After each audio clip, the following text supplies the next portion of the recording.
चलिए, बिहार कैबिनेट की बैठक एक बार और सुनिश्चित कर दी गई और मुख्यमंत्री सचिवालय की ओर से लेटर भी जारी हो चुका है। यूँ कहा जाए कि अब जो है सचिवालय के द्वारा लेटर जारी हो चुका है कि भाई कैबिनेट की बैठक एक बार पुनः होने जा रही है, जिसकी अध्यक्षता माननीय मुख्यमंत्री सम्राट चौधरी जी करेंगे। और इस कैबिनेट की बैठक को लेकर के सब पूछा जाए तो संविदा कर्मियों में एक अलग उत्साह देखी जा रही है। और उसके पीछे का रीजन क्या है पता है? कई पहले जो कैबिनेट की बैठक हुई उसमें इंफ्रास्ट्रक्चर पर जो है काम चल रहा था। स्वाभाविक है कि जब इस प्रोसेस से काम चल रहा है तो आगे आने वाले समय में संविदा कर्मियों से रिलेटेड बहुत सारी बातें जो है कैबिनेट से निकलने की संभावना बढ़ती है। रोजगार को रिलेटेड जो है बहुत सारी बातें आने की उम्मीद बनना शुरू हो जाता है। तो आज कुछ खास बात पे हम लोग चर्चा करेंगे। कुछ ये बातें भी होगी कि हमारे अन्य जो संविदा कर्मी हैं, जितने भी हमारे जो साथी हैं, उन लोगों के लिए इस कैबिनेट में क्या उम्मीद है, आखिर किन विभागों पे बात हो सकती है या कुछ और होगा, इस पे सारी जानकारी जो है आज के इस वीडियो में आप लोगों को मिलने जा रहा है। देखिए, साइड स्क्रीन पे आप लेटर भी देख सकते हैं। मंत्रिमंडल सचिवालय विभाग द्वारा जारी ज्ञापन 786 के अनुसार आगामी मंत्रिपरिषद की बैठक 8 जून 2026 सोमवार को संध्या 5 बजे मुख्य सचिवालय में आयोजित की गई है। लेटर में साफ साफ अंकित एकदम क्लियर कर दिया गया है। ये आपको मिल गई। बिहार सरकार ने जो है मंत्रिपरिषद की अगली बैठक की तारीख घोषित कर दी। 8 जून 2026 को संध्या 5 बजे ये बैठक होनी। अब जैसे ही यह तारीख सामने आई, संविदा और आउटसोर्स कर्मियों के बीच चर्चाओं का दौर फिर से एक बार शुरू हो गया।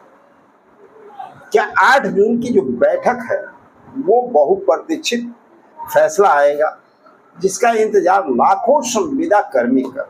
साथियों, सवाल है कि जिस तरह से हम लोग लगातार प्रयास कर रहे हैं, सरकार तक अपनी बातों को पहुंचा रहे हैं, चाहे वो ग्राम कचहरी के सचिव हो, न्याय मित्र हो, ग्राम रक्षा दल हो, किसान सलाहकार हो, लेखापाल हो, परिचारी हो, रसोइया हो, एएनएम, आशा कार्यकर्ता, आंगनवाड़ी सेविका, चौकीदार, दफादार, लोक शिक्षक, शिक्षा प्रेरक, जितने भी संविदा कर्मी, सभी लोगों की उम्मीद जो है इस कैबिनेट पे टिक और टिकना भी चाहिए, क्योंकि लंबे अंतराल से हम लोग जो मांग कर रहे हैं और जिस तरह से मंत्री विधायकों से आश्वासन की प्राप्ति हो रही है, जहां भी लेटर देने की बात आती है, जहां भी कोई कार्यक्रम होता है, वहां पे हमारे संविदा कर्मी जो है बढ़ चढ़ करके भाग लेते हैं, अपनी बातों को सरकार तक पहुंचाने का प्रयास करते हैं। मंत्री महोदय से मिलते हैं, विधायक महोदय से मिलते हैं, मुख्यमंत्री से भी मिलने का हमेशा प्रयास होता है। कई जगह पे आप लोगों ने देखा है कि मुख्यमंत्री से भी हम सब लोग मिल करके जो है अपना ज्ञापन दिए और हर जगह से कुछ न कुछ पॉजिटिव संकेत देखने को हमेशा मिलते आए हैं। लेकिन अभी हाल फिलहाल की जो कैबिनेट की बैठक हुई, चंद बैठकों से अगर देखा जाए तो संविदा कर्मियों के लिए कोई राहत भरी खबर कुछ वैसा देखने के लिए मिला नहीं। लेकिन हाँ, एक बात तो सामने आया कि जिस तरह से बिहार गवर्नमेंट काम कर रही है, उससे इतना तो पता चलता है कि आने वाले समय में संविदा कर्मियों के लिए ही नहीं, आम लोगों के लिए भी और रोजगार को लेकर के कुछ बिहार में बड़ा होने वाला है। तो संभवतः संविदा कर्मियों की लगातार जो मांग बनी हुई रही है, वो कौन सी मांग है? मानदेय वृद्धि की बात। पुराने मानदेय में जो अभी तक डिस्टर्बेंस हुआ है, लोगों को मिल नहीं पा रहा है। दूसरी बात, नियमितीकरण को लेकर के जो है पूरे बिहार तो छोड़ दीजिए, पूरे देश में ये चर्चा काफ़ी गर्म हो चुकी है।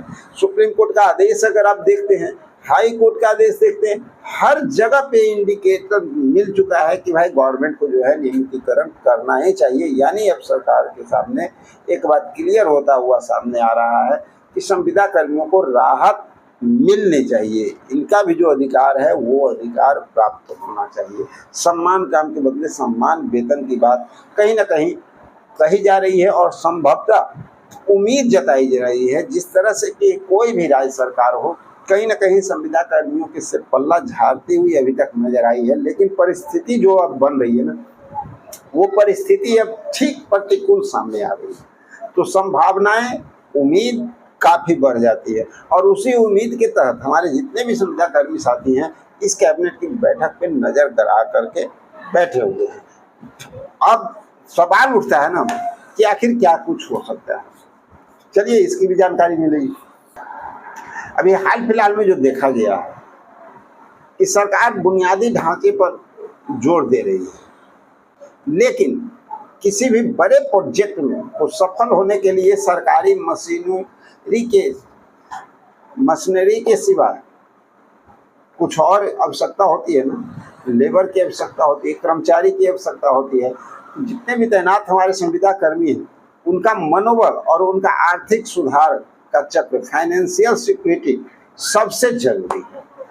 तो जहाँ तक अब हमारी बात रह गई तो हम हमेशा से कहते हैं, ये हमारा व्यक्तिगत राय है कि सरकार अब उस स्तर पर पहुंच गई है जहां उसे ह्यूमन रिसोर्स पॉलिसी को दुरुस्त करना ही होगा। 8 जून की ये बैठक महत्वपूर्ण इसलिए भी है क्योंकि अब बजट सत्र के बाद प्रशासनिक तैयारियों का समय आ चुका है और आप लोग जान ही रहे हैं कि प्रशासनिक विभाग के माध्यम से कितने हमारे जो फाइल हैं संविदा वो अभी तक अटके हुए। अब आप पूछेंगे कि आपको क्या उम्मीद रखनी चाहिए, तो देखिए सिंपल और साधारण भाषा में समझिए कि हमें ज़्यादा उत्साहित होने की अभी ज़रूरत नहीं है। होने के बजाय हम क्या करें, अपनी तैयारी को और दुरुस्त करें।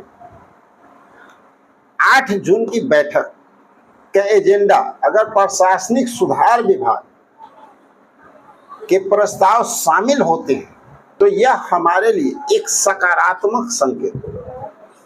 आप सभी साथी इस दौरान अपने विभाग में चल रही चर्चाओं पर ध्यान देना शुरू कर दीजिए।